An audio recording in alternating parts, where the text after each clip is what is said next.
The auctioneer had the particular voice of a man who had learned to make everything sound like an opportunity. He had used it on a roan mare with a bad hock and a mule with opinions about direction and a set of farming tools whose best years were a matter of interpretation, and he was using it now on a woman who was standing on the wagon bed in the flat Kansas light with her arms at her sides and her chin level and her eyes fixed on something in the middle distance that was not any of the 30-odd people standing in the yard of the Crail family farm, watching her be sold. Fine domestic worker, the auctioneer was saying, in the tone of a man commending a piece of land with drainage concerns, experienced in kitchen and field, strong constitution, excellent health. How tall is she? Someone called from the back of the crowd. The auctioneer paused. 6 feet, he said. There was a murmur. The particular murmur of a crowd deciding something. 6 feet and a quarter inch, said the woman on the wagon bed, without moving her eyes from the middle distance. She said it the way you correct a fact, without emphasis, without invitation to respond. The murmur changed shape. If you know what it costs to stand somewhere you should never have been put and correct the record anyway, subscribe to this channel right now and drop the name of your city in the comments below. I want to know how far this story reaches tonight, because the man at the back of that crowd in the September of 1881 has just heard something that is going to change the direction of the next several years of his life. And he does not know it yet, and neither does she. Stay with me. Her name was Hannah Crail, born into the Crail family of Harper County, Kansas, which was a family that ran to average in most respects and had produced, in Hannah, a notable exception that they had been managing the inconvenience of since she was 13 years old and already looking her father in the eye. She was 25 now. 6 feet and a quarter inch in her boots, which she wore without apology and always had. She was broad-shouldered and full-figured and moved through the world with the unhurried deliberateness of a person who had long since accepted that she would be noticed and had decided the noticing was everyone else's concern and not hers. She had been, in the years since her mother's death, the primary manager of the Crail household, cooking, preserving, keeping the accounts, running the kitchen garden and the dairy, nursing her father through 2 winters of poor health and her younger brothers through the ordinary ailments of growing boys. She had done all of this without complaint, because complaint had never seemed to her a productive use of the energy she needed for the work. What she had not done was make herself smaller. That, apparently, was the issue. Her father, a man named Gerald Crail, who was not a cruel man in the way of men who enjoyed cruelty, but was a small man in the way of men who found large things uncomfortable, had tried to arrange a marriage for her 3 times. The first man had been a farmer from the next county who had come to supper and gone home and not written. The second had been a widower from Wichita who had taken one full look at her across the parlour and found pressing business elsewhere. The third had been the most honest. He had said to her father, in the hallway where Hannah could hear it from the kitchen, that he had nothing against the woman herself. She seemed capable enough, but that he could not see his way to a wife who looked him in the forehead when he spoke to her. And that was that. Gerald Crail had come into the kitchen after and said nothing for a long moment. Then, he had said he was going to have to think about the situation.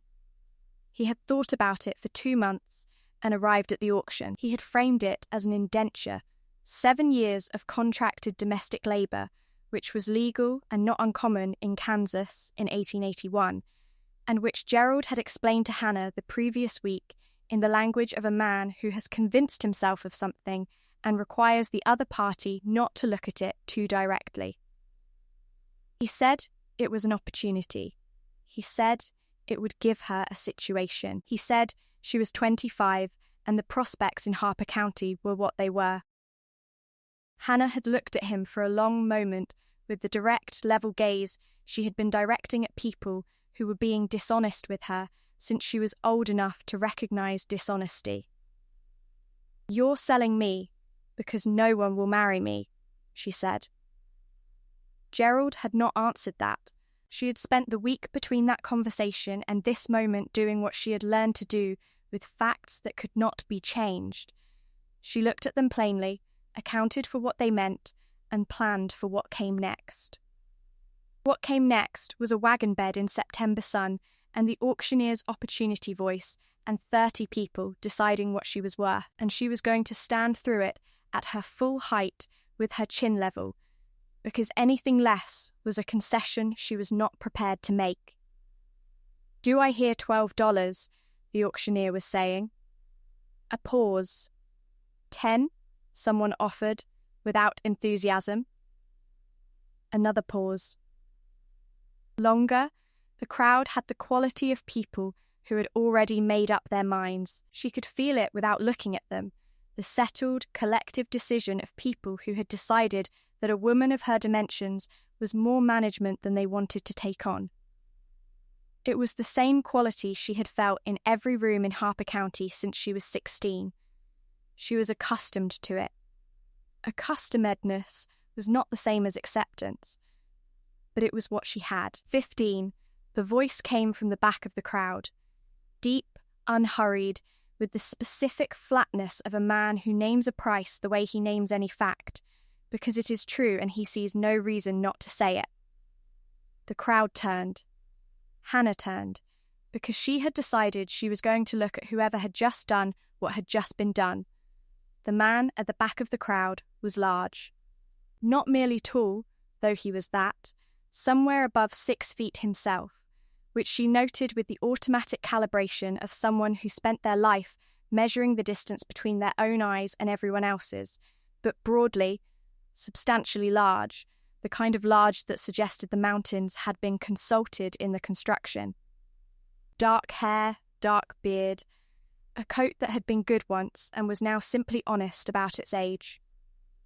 He was looking at the auctioneer, not at her, with the patient expression of a man waiting for the process to conclude so he could get on with what he came for. $15, the auctioneer said, with the particular relief of a man who had been worried he would not get to use his closing remarks. "Do I hear no?" said someone near the front, and that was the end of the bidding. The auctioneer concluded his remarks. Gerald Crail took the money. The man at the back of the crowd moved toward the wagon, and Hannah descended from the wagon bed on her own, no assistance offered, none required, and found herself standing in front of him. He looked at her. She looked at him. They were close enough in height that looking at him was the experience of looking at someone she could look at, which was different from every other experience of looking at a person she had had in 25 years, and the difference was stranger than she had expected. He said nothing for a moment. Then he said, with the dry, unhurried delivery of a man making an observation that he has found genuinely interesting, finally, "Someone I can look up to." It was the 1/4 inch. She had him by a 1/4 inch. She looked at him.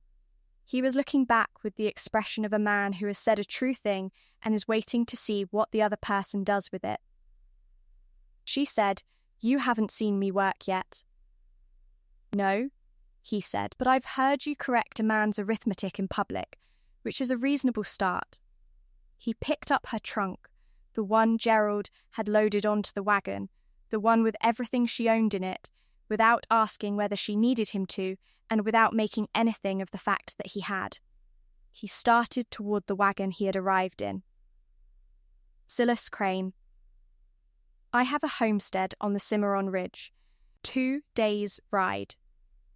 Hannah Crail, she said, and followed him, because there was nothing else to follow and nowhere else to go, and because the man had paid $15 for a reason she had not yet determined and intended to determine. She did not look back at Gerald.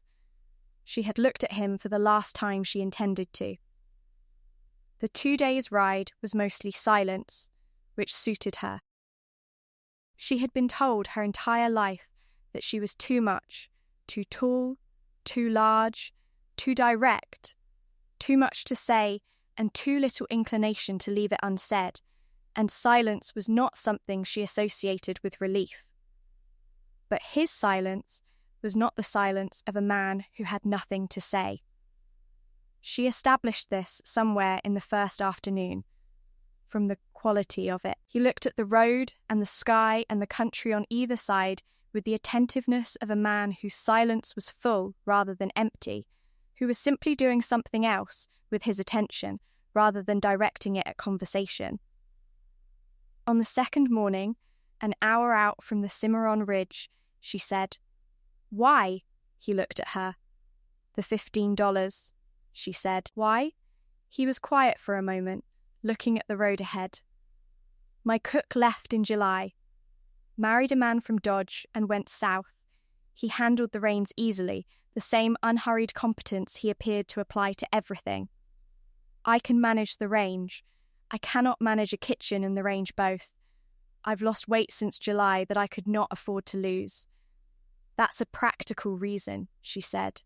"It is," he said. "Is there another one?"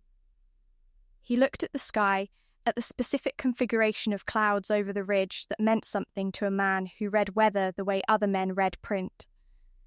"You said 6 feet and a quarter inch," he said, in front of 30 people who had just paid to reduce you to a number. He paused. "I found that instructive." She looked at him. He was looking at the road. "Instructive," she said, "about what manner of person you were," he said, which seemed relevant, given that I was about to pay $15 for 7 years of her company. She was quiet for a moment. Then she said, "You could have saved yourself the $15. I would have left on my own eventually." "Perhaps," he said, "but eventually is a long time to spend on a wagon bed in Kansas." She looked at the ridge coming up ahead of them. The Cimarron country was different from the flat of Harper County, folded and particular, with the red rock of the breaks cutting through the grass and the river cutting through the rock. The kind of landscape that had opinions about the people who tried to live in it. She felt something in her chest that was not quite hope and not quite relief, but existed somewhere in that territory. "I'm not grateful," she said. "I want you to know that. $15 does not purchase my gratitude."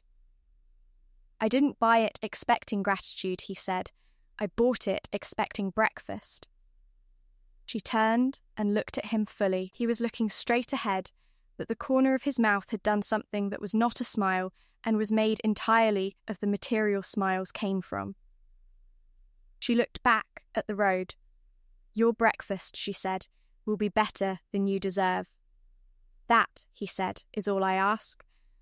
The homestead on the Cimarron Ridge was not what she had expected, which meant it was better. The cabin was solid and larger than she had imagined.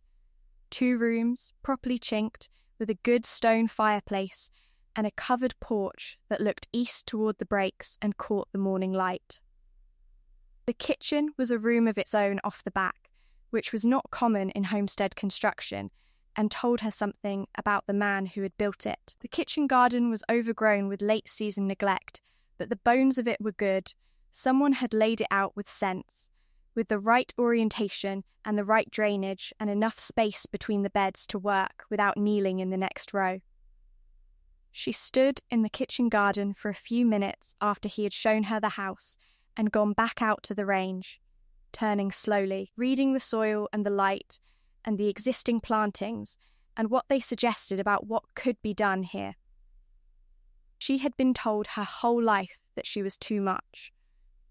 This piece of ground, she thought, could use more.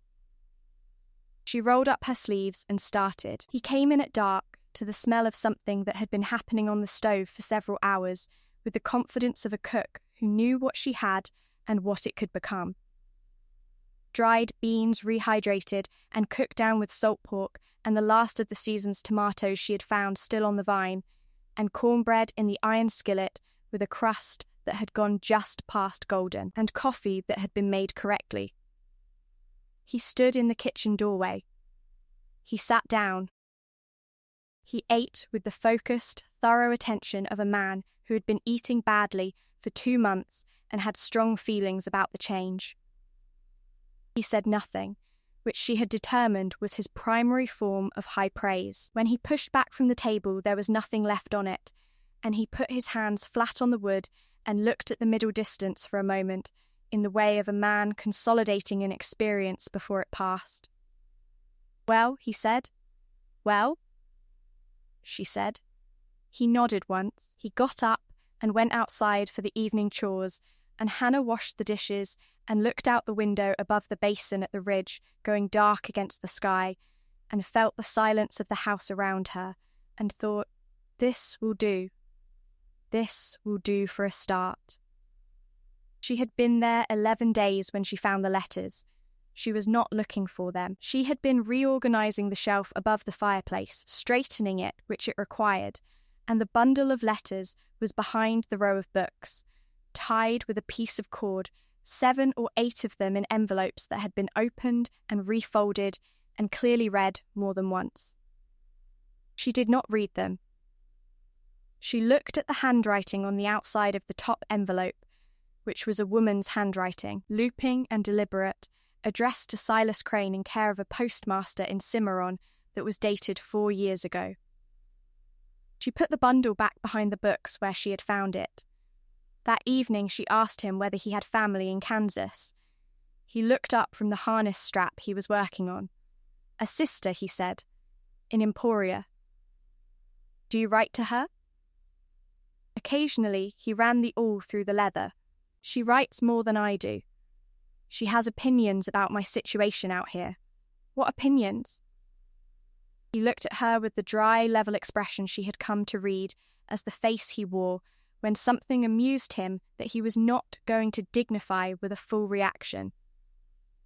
"That I have been alone long enough to lose perspective on it," he said. "That I have become, in her words, aggressively content with my own company." "Are you?" Hannah said. He was quiet for a moment. "I was," he said. She looked at her mending. He looked at the harness. "Was," she said. "Was," he said. On the 19th day it rained for 36 hours, and they were confined to the house together, which was either a trial or an opportunity depending on how the 2 people involved were disposed toward each other. And she discovered that day that they were disposed toward each other in the manner of people who found the other's company not merely tolerable, but genuinely interesting, which was not something she had experienced before with anyone, and which she suspected he had not either. They talked, actually talked, the way she had never talked in Harper County, where the conversations available to her had been limited to the weather and the crops and the careful management of other people's discomfort with her opinions. He had opinions of his own, and they were not always the same as hers, and he did not require them to be, which was the most remarkable thing she had encountered in 25 years. They argued about 3 things: the best method for treating a post-harvest kitchen garden, the merits of a particular surveying dispute she had read about in a 2-month-old newspaper he had, and whether coffee was better made in an open pot or a closed one. And on all 3 arguments she held her position, and so did he, and neither of them convinced the other. And neither of them appeared to require convincing, and when the rain stopped they were both, without either of them naming it, in a different position relative to each other than they had been 36 hours before. In the 4th week came the trouble, because trouble was always in the 4th week, or near enough to it. It came in the form of Gerald Crail.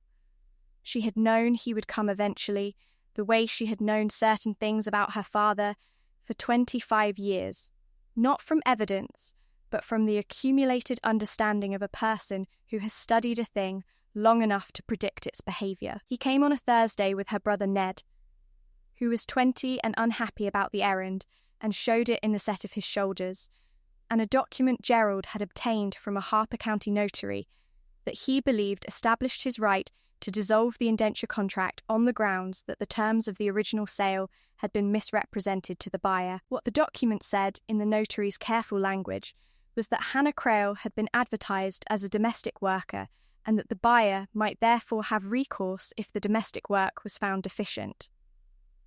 Gerald had decided, in the weeks since the auction, that he wanted her back. Not because he had reconsidered the sale. She understood him well enough to know he had not, because she had been gone for a month and the domestic work of the Crail household had collapsed without her, and Gerald had done the same accounting she had expected him to do, and arrived at the conclusion that an inconvenient daughter was more useful than no daughter at all. She read the document standing at the kitchen table while Gerald explained it, and Ned looked at the floor. Silas stood at the far end of the kitchen with his arms folded and said nothing.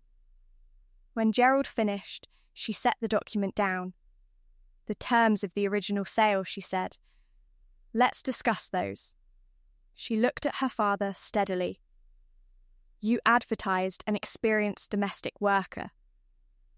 I am one. I have been cooking and keeping this house and managing the kitchen garden and the stores and the accounts since I arrived. If Mr. Crane has any deficiency to report, he is standing in this room and can report it." Gerald looked at Silas. "Well," he said. "Has she?" "No," Silas said. "One word." Gerald blinked. "No deficiency," Silas said. "None? The cooking, the stores, the garden, the accounts, all of it done correctly and most of it done better than I had any right to expect." He unfolded his arms. "Which makes your document approximately worthless, since the grounds it claims don't exist." He looked at Gerald the way he looked at terrain he had already measured and found unimpressive. "You're not here about the contract. You're here because your household fell apart when she left, which is useful information about what she was worth to you, and which you might have considered before you put her on a wagon bed in September." Gerald's jaw tightened. "I'm her father," he said. "I have legal. She is 25 years old," Silas said, "and contracted under a legal instrument to this property for 7 years, and no court in the territory is going to look at your document and find grounds to dissolve it on the basis of a lead deficiency that doesn't exist." He picked up the document from the table and held it out to Gerald. "Take this back to Harper County. If you want to write to your daughter, write to her. If she wants to write back, she will." Gerald looked at Hannah. She looked at him. She had looked at her father for 25 years, and she knew every register of his face, and what was in it now was not cruelty and not malice, but the ordinary smallness of a man confronted with evidence of his own error in front of witnesses, which was not the same as remorse, but was as close to it as he was likely to come. "Hannah," he said. "Papa," she said. "Go home." He took the document. Ned, who had not looked up from the floor since entering, looked up now and found Hannah's eyes and held them for a moment with an expression that was not quite apology and not quite grief, but contained elements of both. And she gave him a small nod that meant she understood and she would write, and that she was not angry at him. And he nodded back and followed their father out the door. The sound of the wagon going down the ridge road was the sound of a chapter closing. The kitchen was quiet. Hannah stood at the table for a moment, with her hands flat on the wood, the way Silas stood when he was consolidating something. She was aware of him at the far end of the room. She was aware that he had just done something that had cost him something. Not the words themselves. He had the words. He was better with words than he allowed people to know, but the decision to use them on her behalf, publicly, in front of her father, without consulting her first. She turned around. He was looking at her with the direct, measuring attention he had given her since the day on the wagon bed, the attention of a man who was trying to understand something he had not encountered before and found the project genuinely interesting. "You didn't ask me if you should do that," she said. "No." He said, "Next time, ask me." He considered this. "You would have handled it yourself." "I would have," she said, "and I am capable of deciding when I want help." He looked at her for a moment. "Then, you're right. I'll ask next time." "Thank you," she said. There was a pause. Outside, the wind was doing something editorial to the cottonwoods along the creek. "Silas," she said. "Hannah," he said. They had said each other's names before. Of course, they had been living in the same house for 26 days. But this was different. This was both of them saying a name at the same time in a quiet room at the end of a day that had established something that neither of them was going to make the other articulate before it was ready. She picked up the dish towel. He picked up the harness. The evening went on. On a Sunday in November, 2 months after she arrived, he came in from the range in the late afternoon and did not go to his usual chair, but stood in the middle of the kitchen with his hat in his hands, which she had come to recognize as the posture of a man preparing to say something he had been organizing for some time. She did not stop what she was doing. She had found that with Silas, as with Doe, the best thing was to let a thing develop without poking at it. He said, "I wrote to my sister." She waited. I told her the situation. He turned his hat once in his hands. She wrote back. She said, a brief pause, the quarter-second delay of a man quoting something he found both accurate and difficult. She said that aggressively content was apparently not as settled as I had led her to believe. Hannah looked at the stove. "She is occasionally right," he said. "My sister." "What did you tell her about the situation?" Hannah said. He was quiet for a moment. "I told her that someone had arrived who matched the country," he said. "That I had not previously found that, and that I had not known I was looking for it, and that now that I had found it I was not inclined to." He stopped. He looked at his hat. "I told her I intended to ask you something. She said I had better." Hannah set down the spoon. She turned around. He was looking at her the way he had looked at her on the wagon bed the day he paid $15 for her. The direct, particular attention of a man who has found something genuinely interesting and is not going to pretend otherwise. But there was something additional in it now, something that had been building since the rainy 36 hours and the 3 arguments and the evening she had looked through the kitchen window and seen him standing in the kitchen garden in the last of the afternoon light, reading the soil the same way she had read it, with his hands and his eyes together. He was tall. She was taller. In the kitchen, they met each other's eyes across the flat plane of the possible, and she thought again, as she had thought on the wagon, that looking at a person at eye level was a different experience from anything else, and that she had been waiting for it without knowing she was waiting. "Ask me," she said. He looked at her for one more moment. Then he said, "Stay, not on the contract. Stay on your own terms, whatever terms those are, and tell me what they are so I can meet them." He paused. "I am not a man who does this gracefully. I want you to know that I know that." "You're doing it better than you think," she said. "Is that a yes?" She looked at him.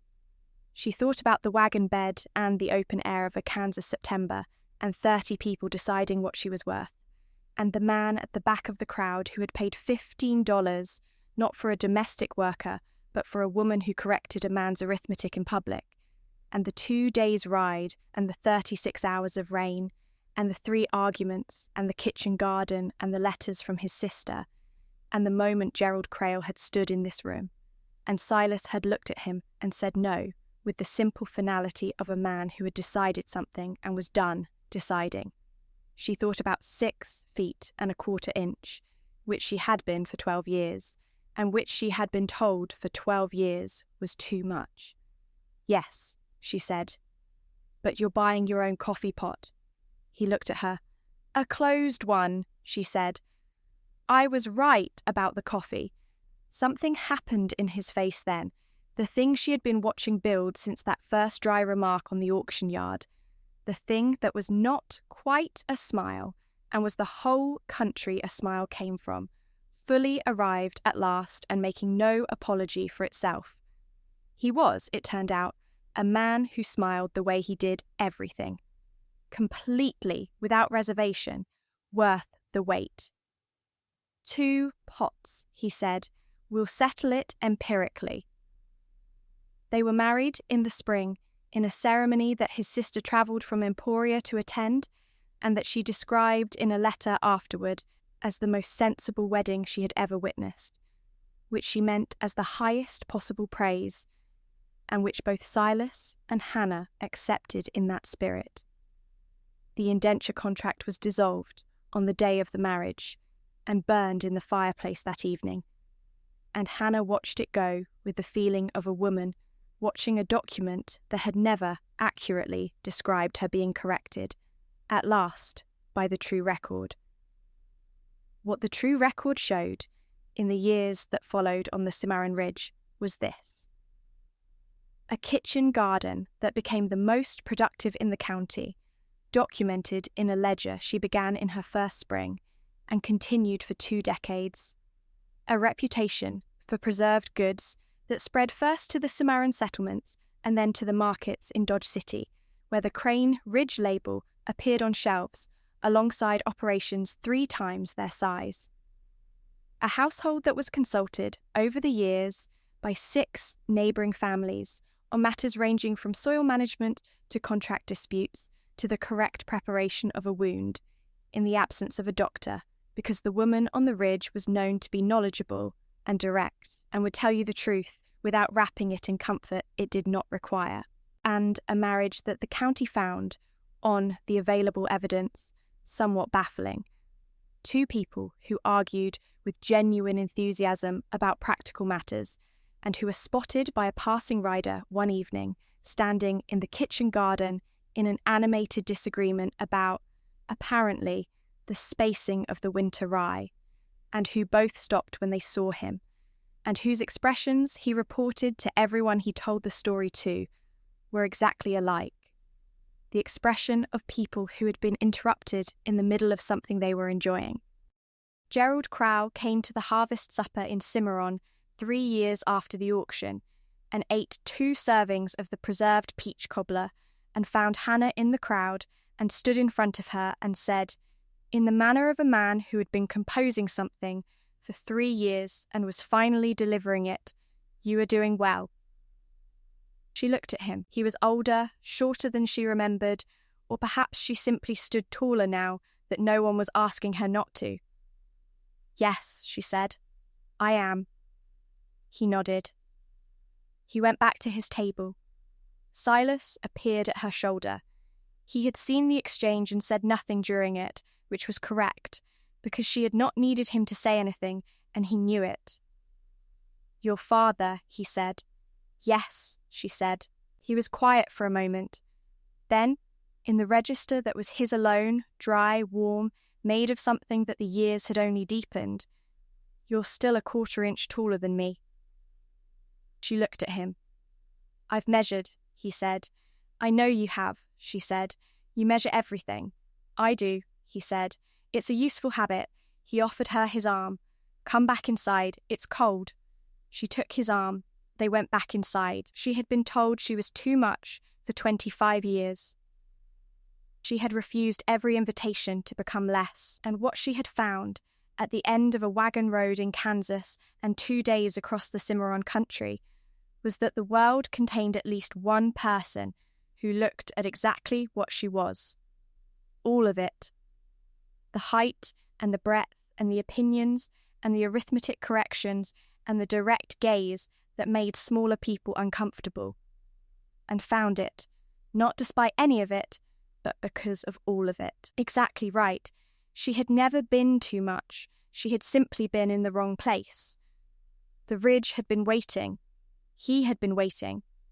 She had arrived.